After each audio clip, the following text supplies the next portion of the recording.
Okay, good morning. It's Monday and I am back on campus and I have class probably around 1:15, so I'm going to take a nap in my car, but I wanted to make this video real short and talk about things that I feel we need to dead in 2017 as black people, things that we were taught as black people and that we should just forget and throw out because it's nothing but bullshit hotep logic.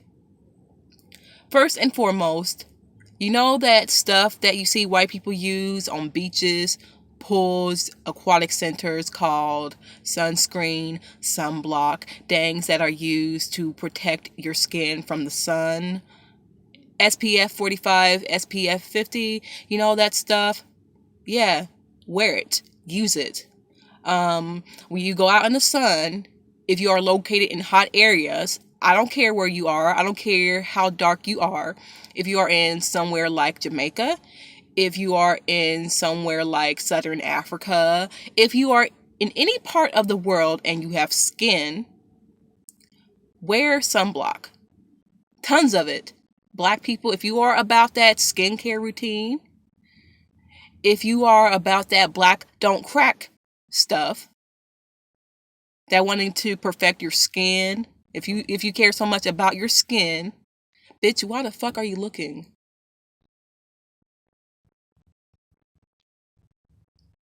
I'm recording a video, bitch. I'm like, not talking to myself. Like, okay, whatever. I don't care where you are from. I don't care how dark your skin is. You need sunblock.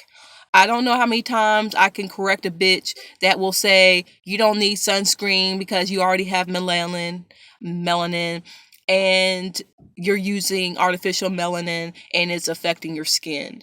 First of all, black women have the highest mortality rates of skin cancer because it goes undetected by doctors, by friends around them, because black women, supposedly again have thick skin, so we can't suffer from any pain, we can't suffer from anything that has to do with physical illnesses because we are strong. So if you are perpetuating this logic that black people cannot get affected by the sun because they are already dark and their skin's thick, you're perpetuating the same dangerous logic that slave masters perpetuated. Oh, we can handle the sun. We can work in the fields. Our skin's dark enough. It's good for us.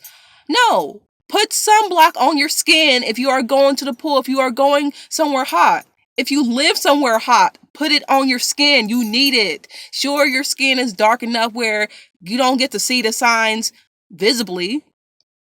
But when you get older, it's going to show. It'll show, and people are confused, like, oh, this is clearly freckles. Oh, like this must be moles, something that I get over time. Sweetie, that may be skin cancer and you have to check it. So stop listening to these fetishists that fetishize dark skin and have to come up with all types of justification as to why dark skin is beautiful. Oh yeah, you don't need sunblock. Your skin's dark, and your sun protects it, and your sun loves your skin. That type of logic that be trying to justify why black people are beautiful, because you can't just say that we're beautiful. So you got to find all types of stuff like we're strong, or we're beautiful, or we're sexy, just something that's superficial or something that's even supernatural that just does not make any sense. It doesn't make any sense to... Hold on a second. Okay, I'm back. Someone just parked next to me and I know that person, so I thought they were gonna like talk to me, but they didn't. So I'm back. But back to what I was saying about sunscreen, sunblock for brown, dark skin. Wear it. Use it. You need it so you can have healthy skin. Use cocoa butter as well. Like, wash your face. Protect your skin. Black does crack. Okay? We do get wrinkles. Sometimes we get bags under our eyes. Protect your skin. That same logic probably got Bob Marley killed. Let's be real, because he died from melanoma, I believe that's how you pronounce it, which is a rare type of skin disease. And if you sit here, skin cancer actually, if you sit here and tell us, well, he was light skinned and half white, I'm gonna fucking block you. Don't tell me some stupid shit like, oh, well, skin cancer or being affected by the sun only affects light skinned people. No, it affects dark skinned people too. You can be the darkest person and you can still get skin cancer. I'm not trying to be funny. It's just something that affects black women the most. It's something that you need.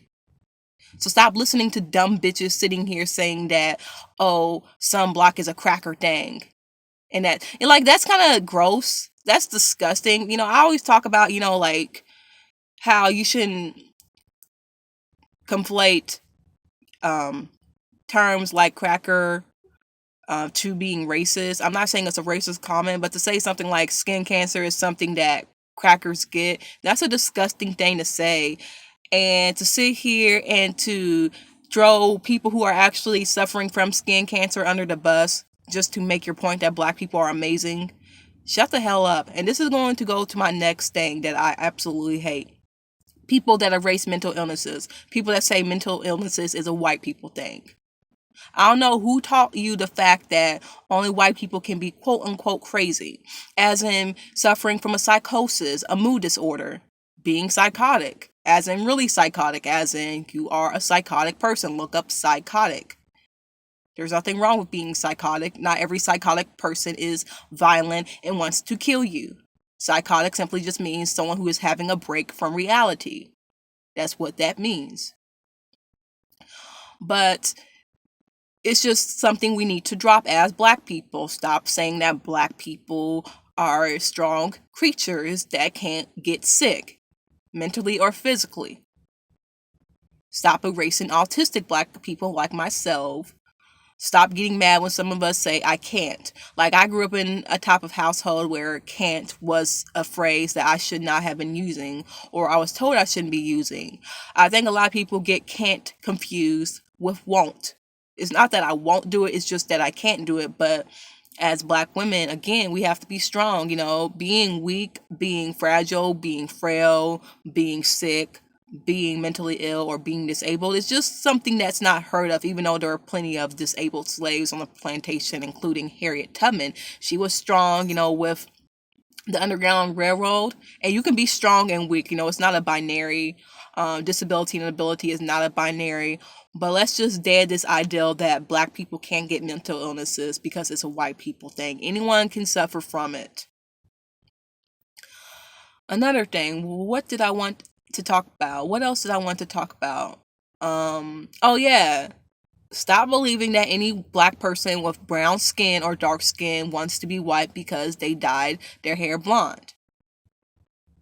Stop saying that Beyonce is the epitome of white supremacy or Eurocentric beauty standards when black women listen to Beyonce and say, I like Beyonce.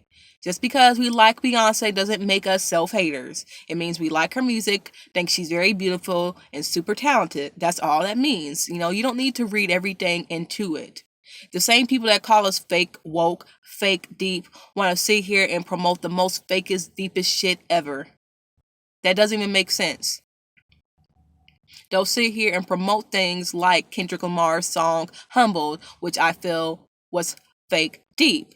But then we're fake deep when we call that out. We're fake deep when we are spilling too much tea about something. Like when it's too much tea, when it's too much realness for certain black people who want to be pro-black, but not pro-black where they are actually liberating people other than cis-het black men, then we're fake woke or too woke. We are too in the know.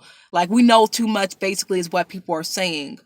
But I'm sick of these fake woke, fake, deep people thinking that every light-skinned woman with blonde hair is a self-hater. Every dark-skinned woman with blonde hair is a self-hater. Every woman with weave is a self-hater. Dead this ideal in 2017. Lastly, Swahili. That language that people seem to think that African Americans inherently know, or that's something that our ancestors spoke. Not true. It's an East African language. We come from West Africa. We come from Central Africa primarily. Some of us may be derived from East Africa, but not many of us. Most of us are rooted in places like Nigeria, Ghana, Togo, Benin. Is it Mali or Mali? I think it may be Mali. I'm not sure, but it may be Mali because I always pronounced it Mali. So correct me if I'm wrong. But we're from places like there, Cameroon as well, Congo. We're probably from Cape Verdean as well, the island of Cape Verdean. And a lot of people want to sit here and say Cape Verdeans aren't black, they are mixed race. Now, every Cape Verdean is light skinned with curly hair. You know, a lot of Cape Verdeans are, and that's the thing. Here's another thing that I kind of want to overlap. Stop thinking that every African American is mixed. Stop thinking that we are these light skinned group of people that all look like Beyonce. The majority of us are dark skinned and monoracial, especially those in the South. A lot of us are of indigenous heritage, like of dark skinned indigenous African heritage, especially from my dad's side, who are from North Carolina. And primarily we're West African, but also my dad said, you know, we have a little bit of Cherokee in us. He said not a lot, but I think it's enough, you know, for us to claim, because I think it's kind of ignorant to assume that every dark-skinned black person with nappy hair can't claim Afro Native or Afro Cherokee and think that all of us are just trying to look mixed. A lot of times, if you're black and Native American, it just means you're black because there were black Native Americans, black people integrated with Native American tribes, especially in the late 1800s. You know, that happened. So my Afro Cherokee side is just probably black. You know, you can be black and Native American. You can be black and Cherokee. Your Native American side can just mostly be black people, if not all. So, oh yeah, stop thinking that every black person that says they are Native American is lying and they want to look exotic, because you are erasing our Native American heritage. African and Native American can overlap because we both suffer from similar oppression. I hate how people think that Native Americans and African Americans cannot like overlap. It's very ignorant, because a lot of times, like from what my dad taught me, West Africa and then, you know, like African American culture a lot of times is fused with what West African and indigenous American heritage and influence. It really is. But back to the Swahili language, I am talking about this because I saw Get Out again with my mom Friday, and that song in the beginning, that was in Swahili, and I translated it and it said, "Brother, listen to your brother, listen to your elders," basically trying to warn Chris. But maybe Chris didn't get the warning because he's African American and Swahili isn't our language. See, that's why some people feel that Kwanzaa is a problematic holiday, not because it's a fake holiday, but it's just inaccurate. It is really annoying when we talk about our heritage. We always want to talk about everything but West Africa. We don't want to acknowledge that our language is most likely Yoruba or Igbo or Hausa and other West African languages from different ethnic groups. You know, our history is too rich to just ignore. And part of that comes from colorism, because you look at East Africans as lighter skinned people with a richer history. Same thing with North Africans, like places in Algeria, Egypt, Morocco. Like a lot of us feel as if it's the good part of Africa, it's the pretty part of Africa. We want to claim that because, you know, a lot of times we look at photos of indigenous North Africans or East Africans and we see that Africa has a very diverse group of people and their phenotype varies. You know, you can be very light skinned and racially ambiguous and still indigenous African, or you can be dark skinned with nappy hair, a wide nose, and be indigenous African. And I think we don't want to claim the latter, we want to claim the former. You know, or people that were dark skinned but had narrow features, a small nose frame, a small facial structure, thin lips. I think that's what that's about. Um, it's very unfortunate. It really is, especially when we are buying into white colonizing ideals of certain parts of Africa. And I think that's something that needs to be called out in African Americans. But most people don't care about that. They care about lying and saying we don't have a culture and we don't know where we come from and that we don't come from anywhere. You know, they care about that, but they don't actually get down to the root of why a lot of African American ideology is problematic when it comes to Africa and this ideal that we're East African, we're North African. No, we are West African. Be proud of that. It's beautiful. Look it up. Um, like I said, stop acting as if Swahili is our ancestral language. If you want to learn any type of ancestral language, how about you look up Igbo or Yoruba? Because, like I said, those are most likely the languages that our ancestors spoke.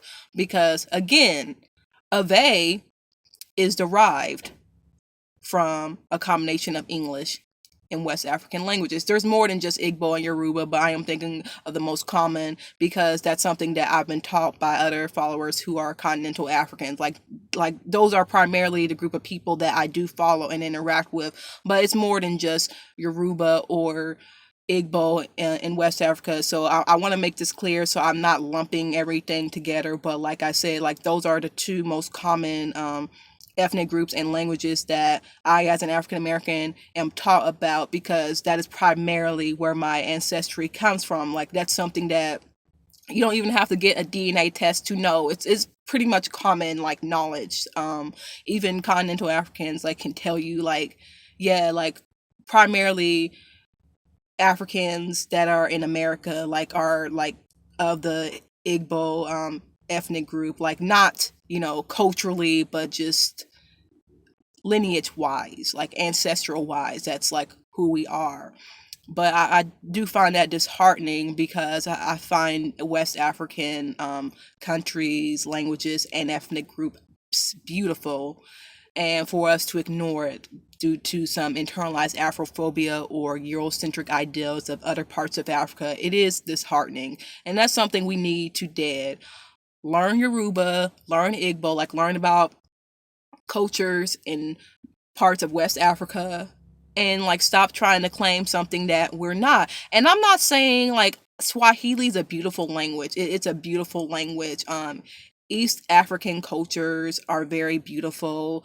North African cultures are very beautiful. And I feel like as continental Africans, like there is such a thing as cultural exchange and sharing. Like West African and East African cultures have historically shared with one another, especially when it came to the African American and continental African exchange, whereas East Africans and West Africans alike that exchanged with us.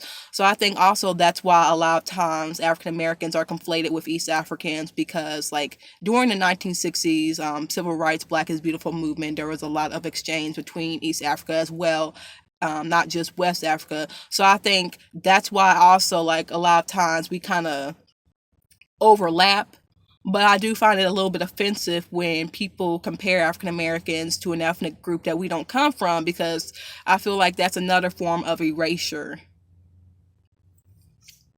But that's basically all that I had to say for now, because like I said, this is a very short video. Remember to put on SPF 45 when you go out to the beach. I understand this is spring break for a lot of people, so wear a lot of sunscreen. You know, take care of your skin. Be pretty, be black, be West African, be African American, be proud.